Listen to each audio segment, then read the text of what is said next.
PowerShell 5.1 has been the default on Windows for almost a decade, and it's still what ships on your machine today. But if you've ever tried running a modern script and hit a weird error, there's a good chance the real problem is your PowerShell version, not your code. PowerShell 7 is faster, cross-platform, and supports features 5.1 will never get. In this video, I'll show you exactly how to install it, set it as your default, and confirm the upgrade worked in under 5 minutes. Let's get started. Before upgrading, let's confirm what you're working with.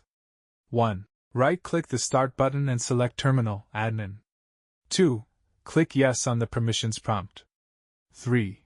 Type $PS version table.ps version and hit Enter. You'll see something like 5.1.x. That's the built-in version Windows has shipped since 2016. Time to change that. The easiest way to install PowerShell 7 is with winget, which comes built into Windows. 1.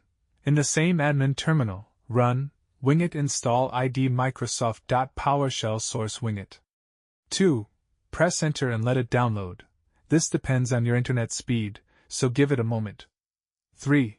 Once downloaded, the installer runs automatically. No prompts, no clicking through wizards, just wait for it to finish.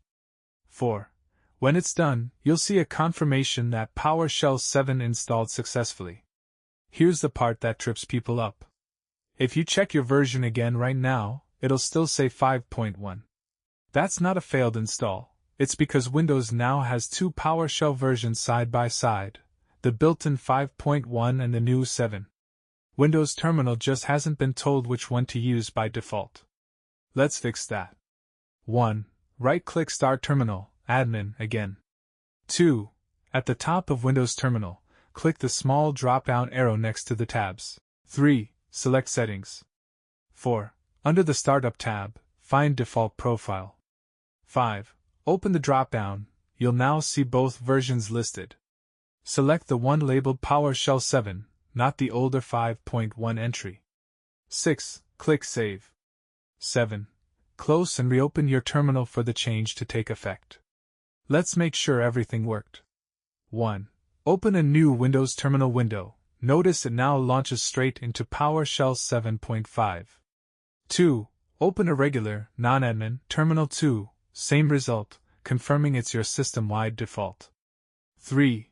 Run $PS version table.ps version one more time to double-check. If it shows version 7, you're done. And that's it, PowerShell 7 installed and set as your default, in just a few steps. If this helped, drop a like and subscribe for more Windows and scripting tutorials. See you in the next one.